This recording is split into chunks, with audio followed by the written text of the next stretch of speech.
acatamos y respetamos las resoluciones de los tribunales, todas. Afrontamos con normalidad democrática los posibles cambios normativos que exige y reclama la sociedad. Y también está tramitando los indultos. Por cierto, esos que a usted le preocupan, porque les toca, empezarán a tramitarse la semana que viene. Podrá gustar más o menos, pero desde luego este ministro de Justicia lo único que dice es que se ha cumplido un trámite procesal. En el Ministerio están bastante avanzados ya los estudios, armonizar nuestro derecho a los países de nuestro entorno. Unas figuras delictivas graves, muy graves, pero recogiéndolas en sus justos términos. Creo que pocas personas defienden la Constitución del primer artículo al último como quien les habla. Por eso les pido que recapaciten, que vuelvan a la senda constitucional completa y participen en la renovación de los órganos constitucionales, porque saben que no hay elección, no hay alternativa. Estamos jugando con la idea del modelo de Estado, con nuestro modelo de Estado, y es un arco de bóveda que podemos quitar una pieza y derrumbársenos todo. Juan Carlos Campo, ministro de Justicia, buenos días, bienvenido.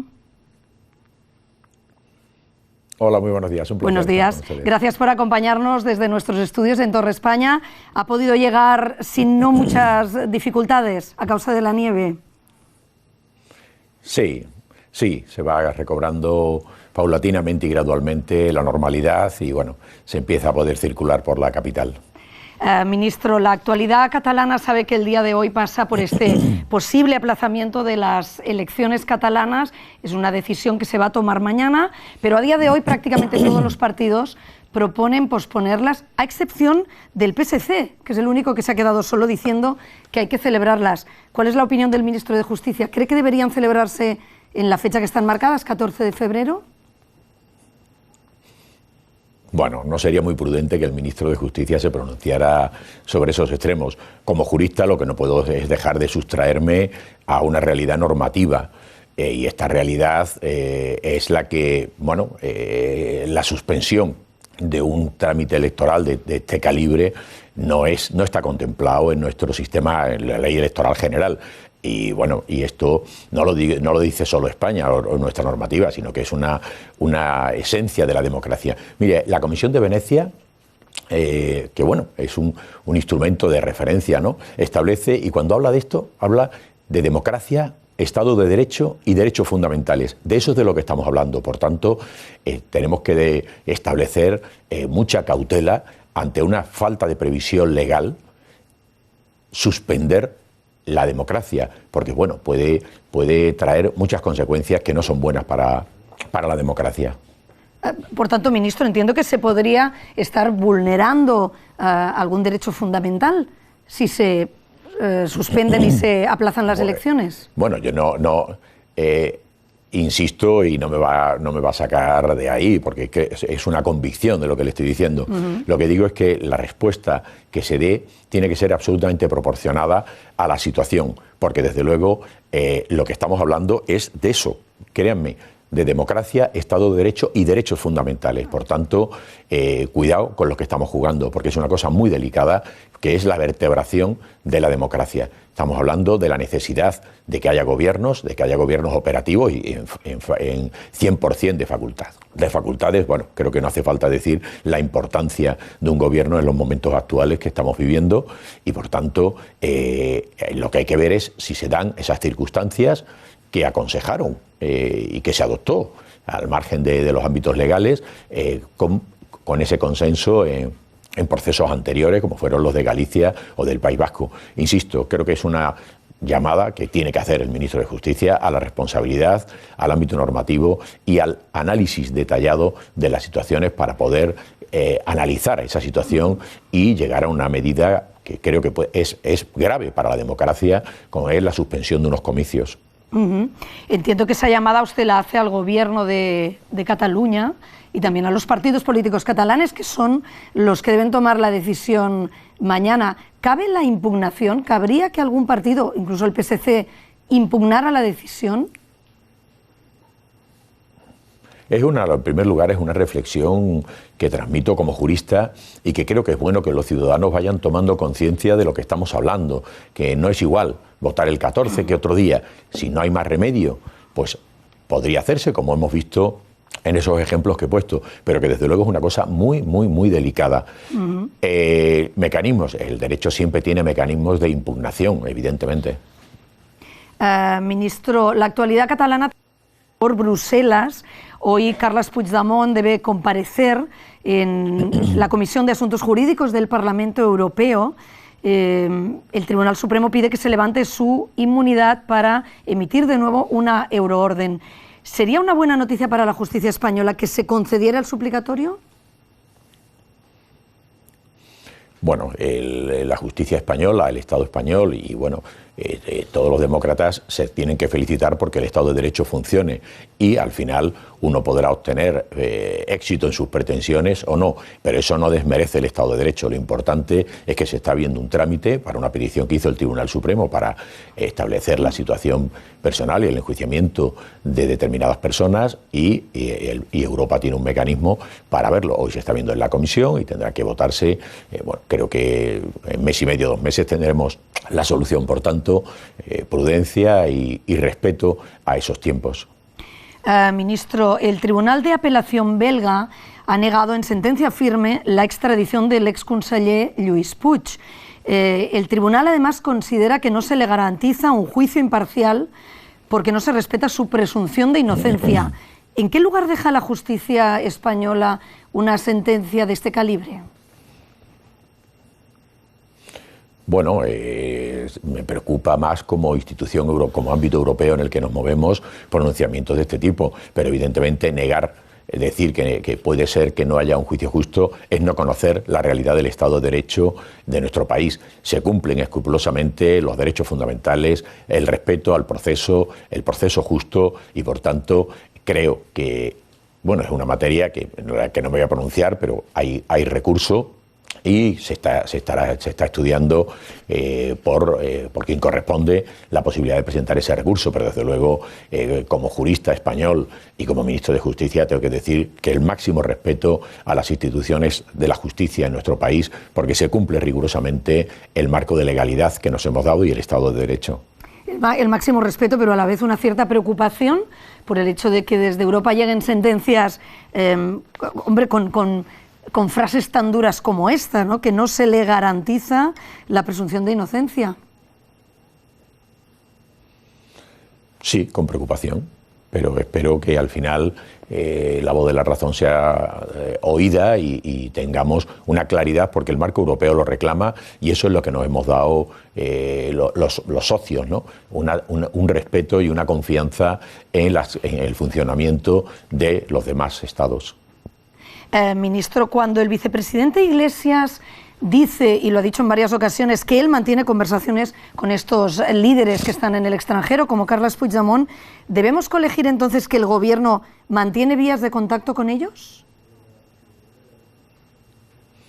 No, lo que tenemos que colegir es que el vicepresidente, como líder de un partido político, tome esas iniciativas. El Gobierno no tiene estos contactos. Claro, pero el vicepresidente forma parte del Gobierno. Bueno, sí, pero también él mismo ha dicho en no pocas ocasiones cuando actúa como líder de un partido político y como lo que es. Entonces no hay ningún problema, no es un elemento que provoque distorsión en el Gobierno. Hay dos concepciones de la política que convergen en un gobierno común y por tanto nadie puede esperar que haya mimetismo, identidad en los comportamientos de los grupos políticos, de los partidos políticos que apoyan ese gobierno. Lo que sí tiene que tener muy clara la ciudadanía es que hay dos grupos políticos que no tienen el mismo enfoque sobre todos los temas, pero que hay un solo gobierno y que cuando la resolución del Consejo de Ministros se aprueba es de un solo gobierno. Ya. Yo creo que la ciudadanía tiene claro que hay dos socios de gobierno y que no van en la misma línea porque constantemente vemos diferencias entre los socios de gobierno. ¿Le parece posible que el Gobierno llegue al final de la legislatura mostrando sus discrepancias casi a diario?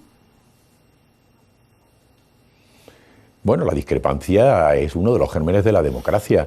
La discrepancia, la alteridad y los mecanismos de confrontación de ideas. Ese es el juego de la vida y la democracia lo vivifica. A mí no me preocupa que haya discrepancias entre Unidas Podemos y el Partido Socialista. Lo que me preocuparía es que el Gobierno no tomara decisiones por el bloqueo de las tensiones de dos grupos políticos que sustentan al Gobierno. Pero eso no se produce, insisto. Ahí están las resoluciones. Es verdad que no hemos tenido la experiencia previa de unos gobiernos de coalición y estamos descubriendo muchas cosas y evidentemente hay dos opiniones sobre muchos de los temas, pero, insisto, cuando aparece la resolución del Consejo de Ministros es solo un gobierno el que está actuando y no importa la discrepancia, porque también la hay. Incluso entre miembros de un determinado partido político, porque la discrepancia, insisto, vivifica y es buena, enriquece el debate y, por tanto, la capacidad de adoptar una decisión lo más correcta posible. Sinceramente, no creo que la tensión que se visualiza y que muchas veces los medios de comunicación ponen el foco en ello, que lo entiendo perfectamente, pero no se vive después eso dentro del Consejo de Ministros. Es una cosa más fluida, pero claro, evidentemente cada vez que uno sube un texto a la virtual, que es como le llamamos, pues aparecen discrepancias, porque eso es el juego. Y los ministerios opinan y unas veces están de acuerdo y otras no. Lo importante es, insisto, lo que sale del Consejo de Ministros. O sea, que lo que me confirma es que dentro del Consejo de Ministros hay mayor cordialidad de lo que uno podría pensar desde fuera. Bueno, sí, si lo quiere ver así, perfecto. No, lo digo porque me lo acaba de contar usted. Me ha dicho que desde fuera pueden dar una imagen de estar siempre a la greña y que en el Consejo de Ministros, desde luego, hay más cordialidad. Digo que al final, cuando se adopta una resolución, es de un solo gobierno, el Gobierno de España. Una de las grandes diferencias es en la opinión respecto a la monarquía. Ahí es donde chocan bastante los dos socios de gobierno. Quisiera hablar de este tema porque el PSOE bloqueó ayer en la mesa del Congreso por 7ª vez la comisión de investigación sobre irregularidades del rey emérito, a pesar de que por primera vez los letrados permitían su tramitación. ¿Por qué tanta oposición por parte del PSOE a que se investigue al rey emérito por parte del Gobierno? No es tanta oposición.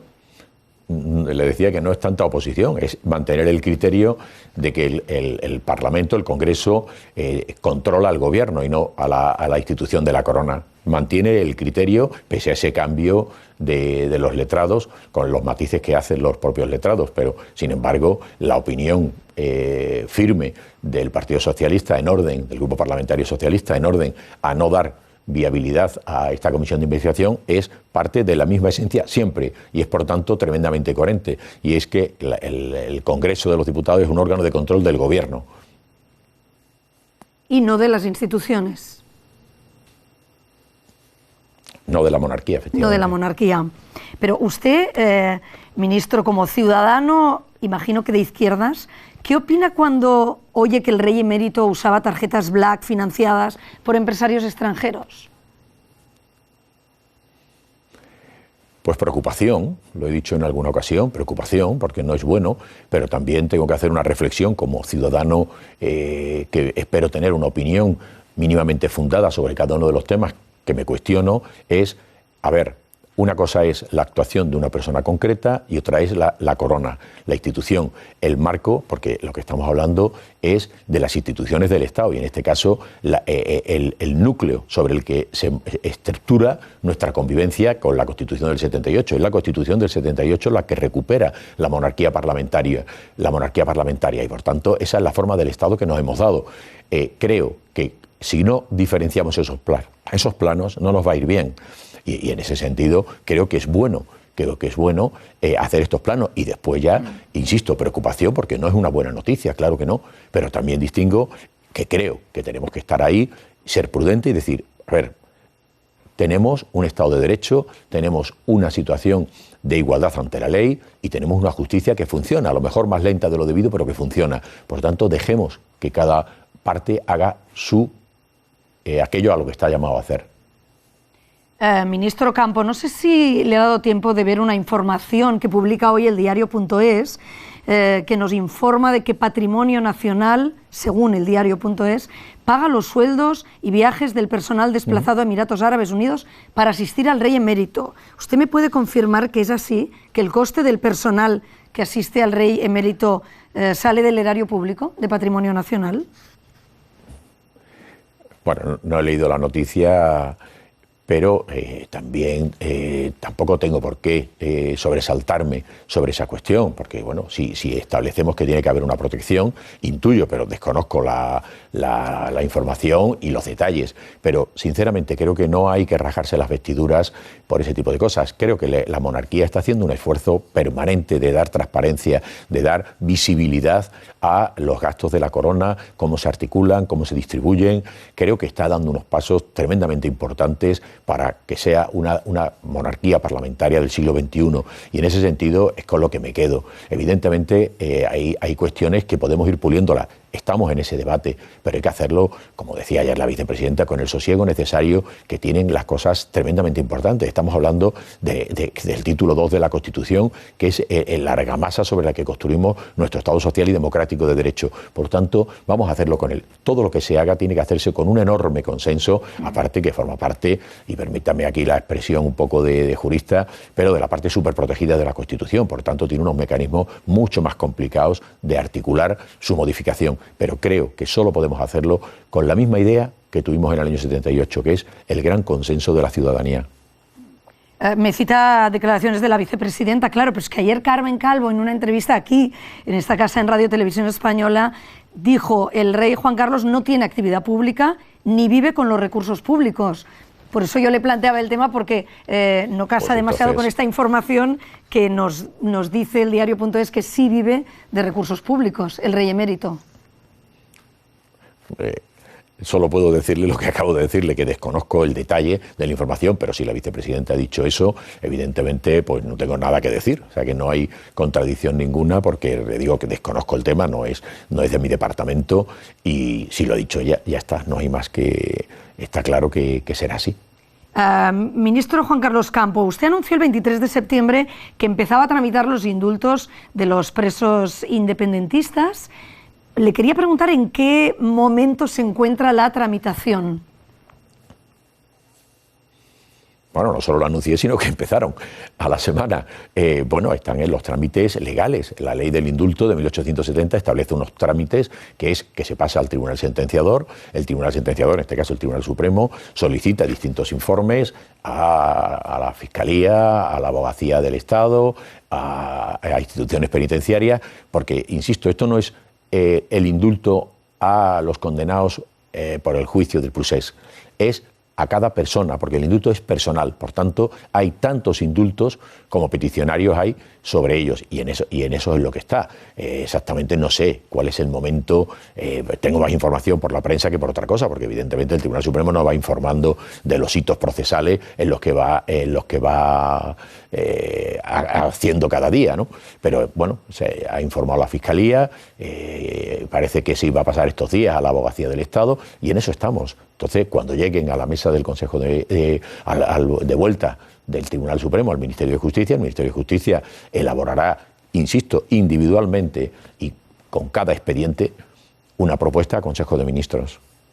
A ver si le he entendido bien, disculpe. Lo que falta ahora es el informe del Tribunal Supremo, me ha dicho, y el de la Abogacía del Estado.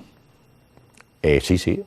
No. El Tribunal Supremo es el que capitaliza la petición de indulto que se realiza por una serie de instituciones, personas, tal, y que tramita el Ministerio de Justicia. El Ministerio de Justicia es un mero repartidor de cartas, para entendernos. Entonces, le ha dado al Tribunal Supremo, que es el órgano sentenciador, que es el que tiene que informar. ¿Cómo forma su criterio? Con distintos informes. Y son ahora los que está recopilando el Tribunal Supremo para en su día tener deliberación y hacer una propuesta sobre, insisto, cada uno de los indultos. Puede darse que para unos diga que sí, para otros que no, que para uno parcial, tal. Bueno, el Tribunal Supremo, en su soberano actuar, nos dirá. Y cuando eso llegue al Ministerio de Justicia, el Ministerio de Justicia reelaborará, insisto, cada uno, e irá proponiendo al Consejo de Ministros lo que considere pertinente, y el Consejo de Ministros deliberará y tomará la decisión. ¿Usted cree que el Supremo está dilatando la entrega de ese informe, de esa propuesta, de manera deliberada, como sugiere Jaume Asens? Por supuestísimo que no. O sea, tengo muy claro que, y bueno, creo que hay más transparencia que nunca sobre esto y bueno, se ha visto cuando se ha pedido, se ha visto cuando ha informado a la Fiscalía y bueno, yo siempre digo lo mismo y lo he informado en el Congreso de los Diputados, donde mi departamento comenta cada 6 meses cada uno de los indultos que se han producido y cuál ha sido la actuación del Gobierno en orden a la concesión o denegación de la medida de gracia, ¿no? Del derecho de gracia. Por tanto, los procesos medios son mucho más amplios de los que estamos todavía. Estamos hablando de que hay una media entre 10-12 meses de tramitación, pero es verdad que cada expediente de indulto tiene sus tiempos y, por tanto, a ellos me remito, pero desde luego estamos todavía en unos tiempos bastante normales y tempranos para la toma de decisión. Ministro, tengo una pregunta. Yo estudié periodismo, no estudié Derecho y por tanto no sé si interpreté bien, pero ayer me leía la ley del indulto y vi que prevé que si el informe del Supremo es negativo, el Gobierno solo podrá conceder un indulto parcial. ¿Esto es así? Y si es así, ¿en qué consiste un indulto parcial? Bueno, el indulto puede ser total o parcial. Es total cuando se exime de las penas sobre las que se habían solicitado. Es parcial cuando hay simplemente una actuación que restringe lo que el contenido inicial que tenía de la pena. Estamos hablando de una pena de 3 años, se transforma en una pena de 2, hay un indulto parcial. Puede venir sin condiciones o con condiciones. Se le rebajará la pena de 1 año, por ejemplo, siempre que no cometa un delito en los próximos 3 años. Eso es muy habitual en los escasos concesiones de indultos que se dan. Y otra duda que tengo, ¿el indulto incluiría también el levantamiento de la inhabilitación de los políticos? Bueno, la ley establece la posibilidad de hacerlo en unas medidas, en los primeros artículos de la ley, y es una posibilidad que está prevista legalmente, sí. Por tanto, si las elecciones se posponen y el indulto, creo que el otro día usted dijo que podría llegar en estos primeros 6 meses de 2021, cabría la posibilidad de que esos políticos catalanes no estuvieran inhabilitados y pudieran presentarse a las elecciones.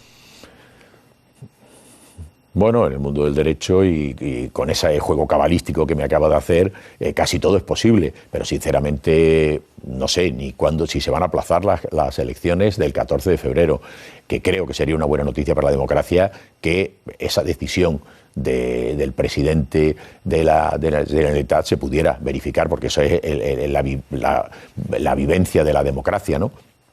Segundo, que el Tribunal Supremo informe y que dé tiempo a todo eso. Sinceramente no creo que se puedan aplazar tanto y no me gusta jugar a las bolas de cristal. ¿Es posible todo? Sí, pero lo veo bastante difícil, por no decir francamente difícil. Ministro, acaba de decir una frase que le quiero repreguntar sobre ella. Ha dicho, en cuanto al aplazamiento de las elecciones, me acaba de decir, sería bueno que esa decisión del presidente de la Generalitat se pudiera verificar, ha dicho. ¿Qué quiere decir? Vivificar. No, vivificar que fueran el 14 de febrero, porque bueno, es la decisión, porque la democracia funciona por grandes acontecimientos que la sostienen, y una de ellas es sin duda, que duda cabe, la elección por la que va a haber un partido que alcance con posterioridad el respaldo y la confianza de un Parlamento para regir los designios de esa comunidad autónoma en este caso. Y sería además una muestra de normalidad de que todas las circunstancias no impiden la celebración de la fiesta más importante de la democracia, que son las elecciones. Hemos hablado de los indultos, ministro, y hay otra medida que depende exclusivamente del Gobierno, de su Gobierno, que es la reforma del delito de sedición del Código Penal. También le quiero preguntar por los tiempos, le quiero preguntar cuándo la presentarán. Bueno, no depende del Gobierno, es un ámbito legislativo, por tanto depende del Congreso. El Gobierno puede tener la primera palabra en impulsar normativamente un cambio, una modificación del Código Penal. Como he tenido ocasión de decir en el Congreso y en el Senado, es una exigencia para el Estado, es una exigencia para la convergencia con Europa, donde uno analiza el Código Penal alemán, el Código Penal italiano, el portugués, el francés, y ve la situación que tiene en el escuadre que tiene en nuestra regulación sobre delitos tan importantes como y tan graves, nadie quiero que me pueda no oírme esto, tan graves como la rebelión o la sedición, pero realmente obedece cuando después analiza el Código Penal, estos artículos, se da cuenta que con pequeños matices no se han tocado, quizás afortunadamente, porque no ha hecho falta acudir a ello, en 180 años, ¿no? Entonces estamos hablando de que es necesario, porque la realidad nos ha puesto sobre la mesa esta situación un poco anacrónica y que merece la pena adecuar nuestra postura a Europa y, por otra parte, regular esta situación conforme a todo el Código Penal del 95, porque el Código del 95 que regula estas materias, sin embargo, realmente lo que hace es incorporarlo como ya estaba, y por tanto no hay esa revisión del juego, sobre todo de la proporcionalidad, que es donde se discrepa en relación a todo el ámbito europeo. Entonces creo que es el momento de hacerlo, pero como he dicho siempre, hay que hacerlo con sosiego, e insisto, el Gobierno tendrá la primera palabra y por eso pedirá los informes pertinentes al Consejo del Poder Judicial, al Consejo Fiscal, al Consejo de Estado, y abrirá un debate en las cámaras, y ojalá podamos hacerlo con el sosiego que requiere cualquier modificación del Código Penal y logremos enormes acuerdos, porque estoy convencido que los juristas, nadie tiene duda de que es necesario una adecuación de nuestro Código Penal a las situaciones exigidas por el ámbito europeo, con el que intentamos converger cada día, pero sobre todo también por la adecuación interna de nuestro propio ordenamiento jurídico penal. Pero, ministro, esta necesidad, esta exigencia de reformar el delito de sedición, ¿no viene a confirmar la crítica que se hace a la sentencia del Procés de desproporcionada y, por tanto, injusta por basarse en un delito que es obsoleto? A ver, el delito no es obsoleto. El delito lo que lleva es configurado muchos años. Luego no es obsoleto y desde luego podemos ver situaciones que desde luego tienen una gravedad importantísima. Y no quiero poner ejemplos porque al final son siempre malinterpretados, pero bueno, creo que están ahí y que hay que proteger el orden constitucional, el orden público y la paz pública. O sea, eso está ahí, por tanto, obsoleto no. Lo que es obsoleta es su redacción y sobre todo el juego de la proporcionalidad que tenemos que revisar. ¿Es justa? Sinceramente, como juez, como jurista y como ministro de Justicia, tengo que decir que una sentencia dictada por el Tribunal Supremo de España es una sentencia justa. Podrá agradar o no agradar y podrá tener otras vías, pero lo que es cierto es que se ha ajustado a la legalidad y eso es la obligación que tienen los jueces, actuar y responder ante la situación que se les pide conforme o sometidos al imperio de la ley, por utilizar las palabras de nuestra Constitución. Por tanto, lo que hace falta es, como se hace constantemente, el Código Penal de la democracia tiene muchas revisiones y eso es para ajustar. Unas veces aparecen nuevos delitos que no estaban contemplados, otras veces que decimos, esto merece, estamos viendo que, Francia, Italia, ¿qué pasa con esto? Y lo vemos y estamos modificando el Código Penal permanentemente, no hay legislatura que no se toque 1, 2, 3, 5 veces y ahora la realidad nos ha puesto que contamos ahí con una situación que tenemos que analizar por qué se produce. Y efectivamente vemos que en el juego penológico, que es el juego de la proporción, no nos ajustamos, pero tampoco en las descripciones fácticas normativas, es decir, en los tipos penales, creo que merece la pena que hagamos una revisión. ¿Por qué? Porque estos tipos penales nacieron para una situación propia del siglo XIX y estábamos pensando, a principios del XX, donde se podían producir unos levantamientos militares, podían ir los tanques en la calle, para entendernos gráficamente. Bueno, creo que hoy las ideas de rebelión y sedición son otras bien diferentes y con unos matices enormemente modernos. Creo que es mucho más fácil hoy que sacar unos tanques a la calle a tener un control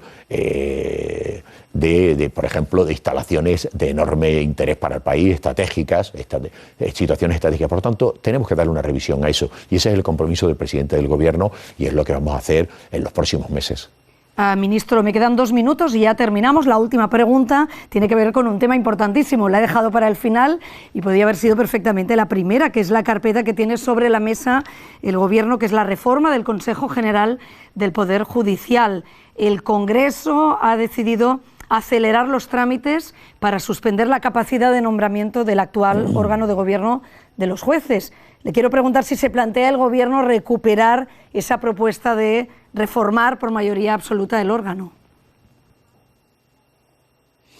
No, ya lo dijo el presidente del Gobierno, está congelada y por tanto ahí está congelada y se ha dado trámite a una muy distinta, mucho más parcial, que es simplemente entender que después de 2 años y pico que está actuando en funciones hay que establecer, porque es bueno para la democracia, insisto, porque si al final vemos que da igual que se renueve el órgano o no, a lo mejor lo que hay que plantearse es otras cosas y por tanto lo que hay que ver es, al igual que existe en otros, en el Gobierno, que cuando se han rebasado los plazos de una manera grosera, que es la situación en la que nos encontramos, parece razonable que ese órgano constitucional no pueda hacer exactamente lo mismo que cuando está en plena legitimidad de su actuación. Usted tiene la doble condición de político, de ministro, pero también de juez. Le quiero preguntar si en su calidad de juez cree que estaría tan satisfecho con esta tramitación express de impedir que el Consejo General pueda tener capacidad de nombramiento. Como juez lo que estaría es sorprendido de que los grupos políticos, en este caso el Partido Popular, que es el único que puede conformar esa mayoría cualificada que establece la Constitución, no participe en la consolidación del Estado de Derecho. Eso es lo que me pregunto como ciudadano, como juez, como exvocal del Consejo del Poder Judicial, como jurista y como ministro de Justicia. Esa es mi mayor preocupación, porque al final creo que tenemos la obligación clara de fortalecer el Estado de Derecho y para que la ciudadanía tenga confianza en las instituciones, lo primero que tenemos que hacer es no instrumentalizarlas. Y por eso confío en que cada día suene el teléfono y diga el Partido Popular, vamos a hacer público el acuerdo. Pero ¿y de qué depende esa llamada, ministro? Porque hoy he leído una información en El País que decía que lo hablado entre el PSOE y el PP era esperar a que pasaran las elecciones catalanas para anunciar el acuerdo. Con lo cual el posible aplazamiento de la cita electoral pues vuelve a dejar la renovación en el aire. ¿Esto es así? ¿Me confirma que dependía de la fecha de las elecciones el anunciar el acuerdo? Por parte del PP, digo. No sé, las razones las tendrán que explicar ellos. Lo único que sí digo es que, lo dijo el presidente del Gobierno en septiembre, el acuerdo estaba en un 99%, me da igual el porcentaje, pero me quedo con él, o el acuerdo está hecho. Lo único que falta es hacerlo público. Las razones por las que el Partido Popular no lo hace, bueno, pues ellos son los que tienen que decirlo. Yo insisto, confío en ese Partido Popular que ha sido un partido de Estado y que por tanto entiende, y así lo dicen después en todas las manifestaciones, que es necesaria la renovación de los órganos constitucionales, porque eso es lo que vivifica la democracia, no nos engañemos. La solidez de un Estado de Derecho depende de las instituciones de las que se ha dotado, y si tenemos la obligación de renovar cada 5 años, porque lo dice la Constitución, lo que hay que hacer es hacerlo, y no podemos utilizarlo como moneda de cambio, como moneda de presión. Tenemos que cumplir ese papel de Estado, y estoy convencido que el Partido Popular, y espero ya que mucho más pronto que tarde lo haga. Ministro de Justicia, Juan Carlos Campo, gracias por acompañarnos y le deseo que tenga un buen día.